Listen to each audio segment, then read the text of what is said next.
Bismillahirrahmanirrahim. Assalamualaikum warahmatullahi wabarakatuh.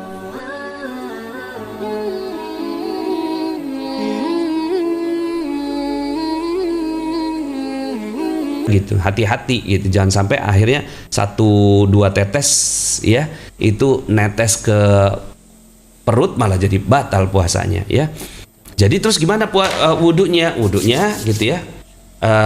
Kan sebenarnya kumur-kumur di dalam wudhu itu hukumnya sunnah sebenarnya ya, hukumnya sunnah. Rukun dalam wudhu itu ada 6. Satu niat, yang kedua wajah. Jadi wajah langsung sebenarnya ya, cuma kan kita dahului dengan tangan kita rapikan dulu, kemudian kumur-kumur, kemudian istinsyak gitu ya, keluar dari hidung, terus kemudian baru kita usap wajah. Nah yang itu akhirnya kita tinggalkan aja nggak apa-apa. Kalau takut seandainya ada tetesan itu yang masuk ke dalam perut, ditinggalkan nggak apa-apa, langsung aja wajah, cuci tangan dulu, baru kemudian wajah, kemudian niat, wajah, tangan, kepala, kaki, tertib. Itu kan rukun dari wudhu. Yang berikutnya adalah nih yang makruh, mencium yang halal ya, udah halal makruh tuh, karena ia membangkitkan syahwat yang bisa merusak puasa gitu ya, atau terjadinya hubungan suami istri, makruh ya, yang mewajibkan kafarat. Kemudian yang ketujuh adalah terus menerus memandangi istri. Ya, ini juga nggak boleh, terutama bagi. Nah, ini nanti kita lihat nih, sikat gigi. Kita lihat sikat gigi ya. Kemudian yang berikutnya yang D, membayangkan hubungan intim ya, nggak boleh. Makanya hati-hati dengan film-film gitu ya, film-film yang nggak bagus ya, hati-hati, itu bisa makruh, dibenci. Makruh itu berarti dibenci oleh Allah Subhanahu wa Ta'ala. Bermesraan dengan istri nggak boleh, mengunyah sesuatu, misalnya ada pulpen gitu ya, terus kemudian tusuk gigi gitu, itu nggak boleh, karena dikhawatirkan akan masuk ke dalam perut. Itu makruh maksudnya. Kemudian mencicipi makanan, ini hukumnya makruh ya, jadi hukumnya makruh untuk mencicipi makanan ya. Tapi gimana caranya supaya nggak batal ya? Dia itu pastikan cuma ada di ujung lidah doang, ujung lidah gitu kan, garamnya cukup nggak nih gitu kan. Abis itu langsung kumur-kumur gitu ya, jangan sampai ada yang masuk ke kerongkongan gitu. Dia makruh tapi tidak membatalkan ya, tidak membatal. Berkumur bukan dalam rangka berwudu atau bukan karena keperluan yang mendesak.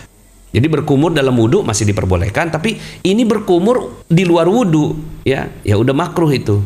Oke. Mau tanya gimana hukumnya minum air putih saat sirine kali ya, sirine imsakiyah. Itu boleh.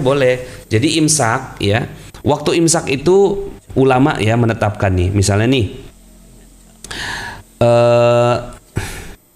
ini kan azan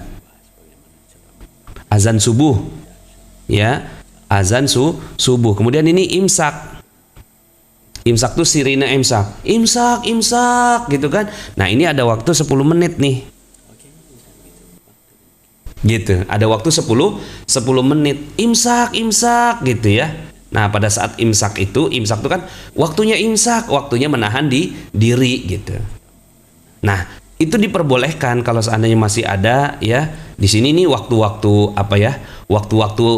injury time gitu ya, kalau bahasa bola itu injury time tuh ya, udah imsak, oke minum dulu deh, minum terakhir gitu kan, minum obat, minum suplemen, minum udah terakhir gitu kan, 1 menit di sini masih bisa nih gitu.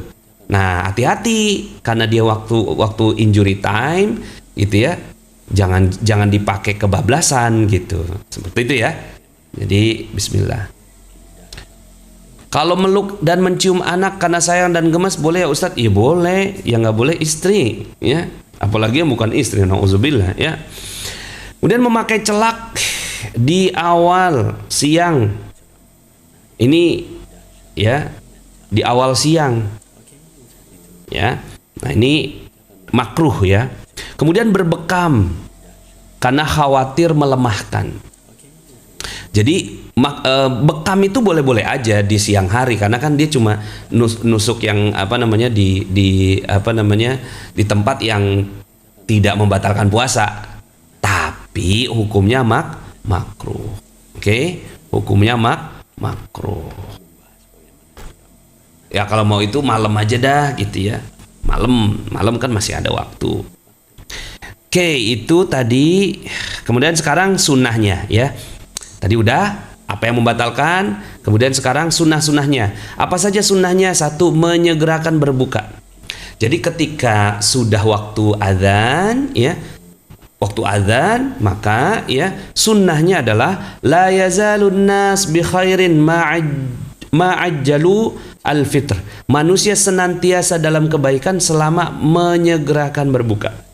Artinya ini sunnah. Jadi menyegerakan, tapi menyegerakan gue mana gitu kan, udah azan. Nggak gitu juga gitu kan. Artinya menyegerakan itu udah siap gitu ya, 10 menit sebelum buka itu udah duduk gitu ya, udah zikir, ya Allah bersyukur, terima kasih ya Allah satu harian ini gitu ya. Anda boleh tuh zikir gitu kan, asyhadu an la ilaha illallah astaghfirullah nas'aluka ridhaka wal jannah wa na'udzubika min sakhatika wan nar gitu ya. Duduk sambil nangis gitu ya, sambil bersyukur gitu ya, sambil nginget dosa ya, sambil bersyukur karena sudah satu hari gitu ya berpuasa, dikasih nikmat sama Allah, mentadaburi gitu kan, sambil baca Quran. Nah kemudian pas azan Allahu Akbar, alhamdulillah ya. Nah itu udah siap makanannya ya, sambil apa namanya berdoa terlebih dahulu ya. Oke ya. Dan berdasarkan ucapan Anas, Nabi tidak sholat maghrib sehingga beliau, Nabi tidak sholat maghrib sehingga beliau berbuka terlebih dahulu sekalipun hanya dengan seteguk air ya. Jadi ya kalau bisa sih makannya makan kecil aja dulu, habis itu sholat maghrib gitu ya. Yang berikutnya adalah sunnahnya berbuka dengan kurma. Berbuka dengan kurma itu sunnah ya. Buka dengan kurma. Alhamdulillah kita sudah punya kurma, magnet rezeki ini ya. Bukan iklan ini mah ya, cuma promosi. Nggak apa-apa ya, promosi sedikit ya. Jadi ya kurma, mana kurma ya, belum ada ya jadi alhamdulillah nih makan kurma ini sunnah ya, sunnah makan kurma. Silahkan beli kurma di mana aja ya, mau di magnet rezeki boleh, di tempat yang lain boleh. Berikutnya yang terbaik di ketiganya adalah yang pertama, dan yang paling rendah adalah yang terakhir. Maksudnya apa? Matang di pohon ya. Dianjurkan berbuka dalam jumlah ganjil 3 kurma, 5 kurma atau 7 kurma. Rasulullah SAW berbuka dengan makan beberapa biji kurma muda. Jadi gini, hadisnya tuh bukan berbukalah dengan yang manis, bukan, berbuka dengan kurma. Jika tidak ada maka dengan beberapa butir kurma, jika tidak ada maka dengan beberapa teguk air. Jadi bukan dengan yang manis tapi dengan yang kurma. Kemudian berdoa saat berbuka ya. Doanya ini zahabaz zama'u wabtalatil uruq wa thabatal ajru insyaallah ya. Ini boleh ya format yang ini. Ada juga format Allahumma laka sumtu wa bika amantu wa ala rizqika aftartu. Bagi teman-teman yang belum subscribe dan baru saja menemukan channel ini, silahkan subscribe. Insya Allah Anda akan mendapatkan materi-materi yang terbaik dari channel ini. Insya Allah Anda adalah makhluk yang ajaib. Tinggal kita sempurnakan faktor-faktornya.